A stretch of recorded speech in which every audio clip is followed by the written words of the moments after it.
that I look, you know I got a recipe, you know I can cook, and I come over on a good intention. Now I am ever bound by surely you'll be on. I get the job done like I know I should. Get the job done like my mama do it too.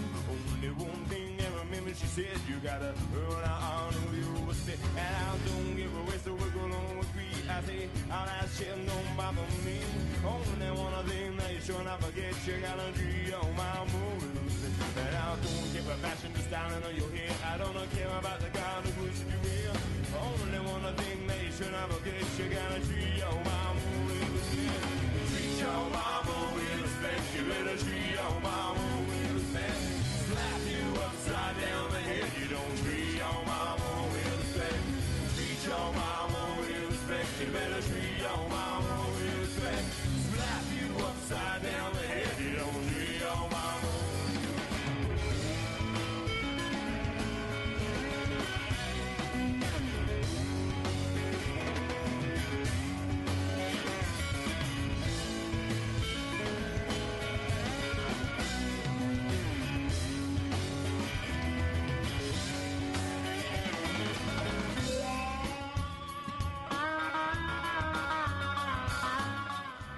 Workshop in August.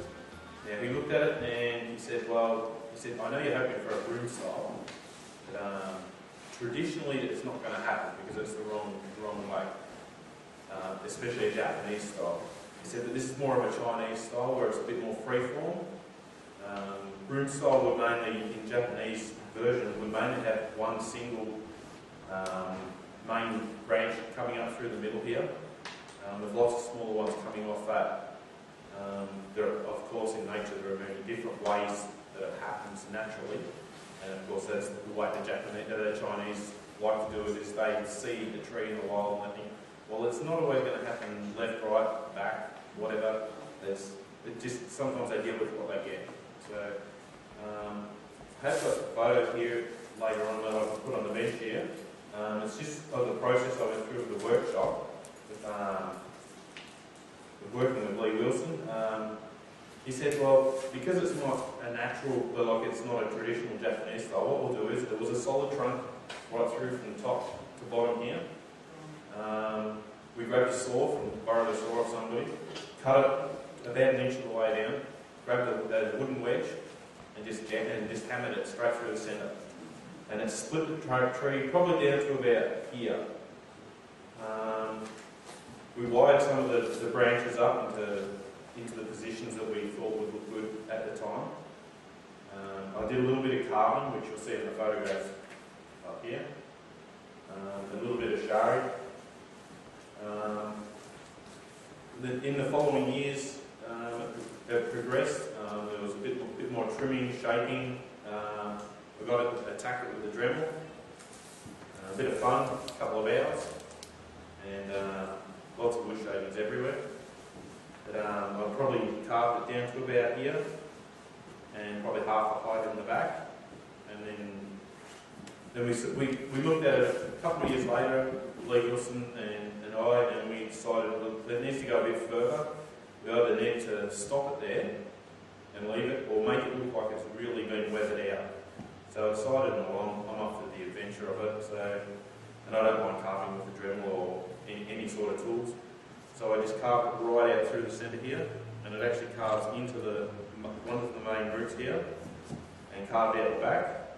Now where it's regrown on this front edge here, I pretty much have to cut that back each year because it tries to regrow back over the top again to heal itself. This year I've been blessed with a bit of a colour show. Not normally do they come up with this much colour. It just must be the climate that it's been through the last 12 months that it's actually come up with this sort of colour. So some of my trident maples are even darker red than this. So, but yeah, I'm quite happy with it. There may be still a few more branches that get taken off, like this guy here. He's a little bit weak, whereas there's stronger ones at the front here. And I might probably pull some of these down here to make the tree look a bit fuller, but then still try and keep the growth on the top, still give that dome shape that a broom style so renowned for. So this is one of my favourite trees. Took a few years. Still work in progress, of course. Bonsai's never stop. And yeah, it's like and when you trim them, you think you've got it all done. You look back, there's still more branches to cut. I do a lot of clip and grow on this. There's not a whole lot of wiring being done, mainly on the main branches, like some of these to get them up into the positions that they should be in. And being a Chinese elm, if you make a mistake, they come back pretty quick. The next year you've got another branch back, so the more leaves you have on the tree, the smaller the leaf has to be, because it doesn't need to produce as big a leaf to get so much food.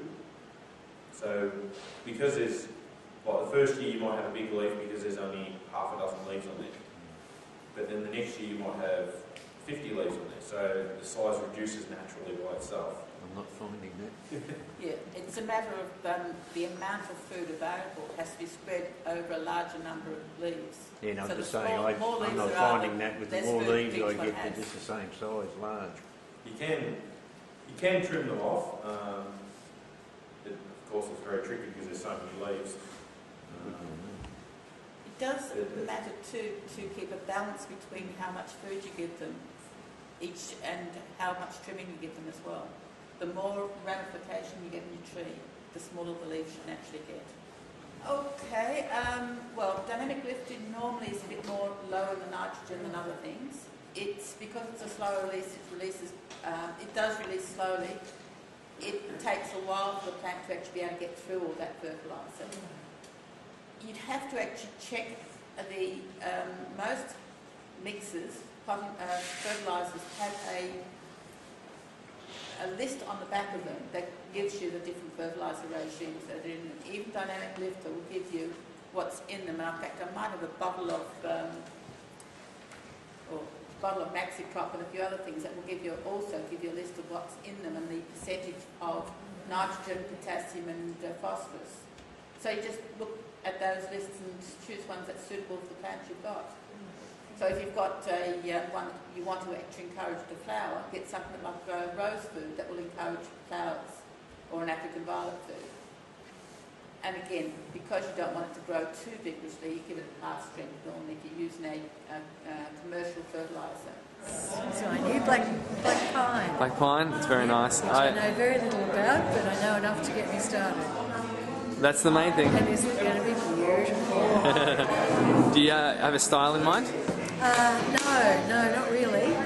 But I have read a few books about it, and particularly about Japanese black pines. Yep. So I figure I'll just do a bit more study and let the tree dictate what it wants to do. Oh, good. Tell me. This is yours? Oh, they're beautiful. You want to angle it like that, sort of a bit. Oh, yeah.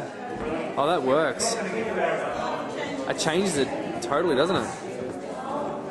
You have a look at the front of the trunk line. Yeah. It's got the slightest S-bend when you look back down on it. Doing it. I'm just thinning it out. Right. Is it sort of pinch pruning or? Yeah. Because it's had a lot of growth on it. Right. So it's starting to lose a little bit of shape. So I'm just pinching it out so it redefines the shape. Yes. Very pretty. Yeah, very prickly. So this is a juniper? Yeah. Yes. I don't know what type. It's just a juniper to me. Right. I think Maxine will be able to tell you, huh? She probably would. Yeah. That's why I don't worry about knowing. Fair enough. Complete with the coffee or tea on standby. Oh, look at that. My tea. I know, it's got some in there. I think that's how green tea was discovered, though. Exactly. Yeah. It was. So yours is juniper tea now? Juniper. Yes, I hope that's good for my body and soul. Possibly. So we're thinning here? Yes, just trying to get a bit of definition into it and thinning it out. Mm-hmm. Yeah, I haven't done a bit of work on it for quite a while, so it's actually got a bit big for that. So I'm hoping I've got a lovely piece of driftwood that I got down the coast, and I'm planning to try and put it in that when I repot. So yeah, Nice. It's going to be a bit adventurous. You're going for Cascade, obviously? Yes. Yep. Yep. Yeah, Nice little turntable here. nice little cake turntable. Yeah, okay. That's okay. That's okay. That's the job. It looks quite nice though. Yeah, and Bob helped me with this English elm tonight. I did that at a dig about 3 years ago, and it's still in a training pot. Yep. So he's given a little bit of lead to the definition on that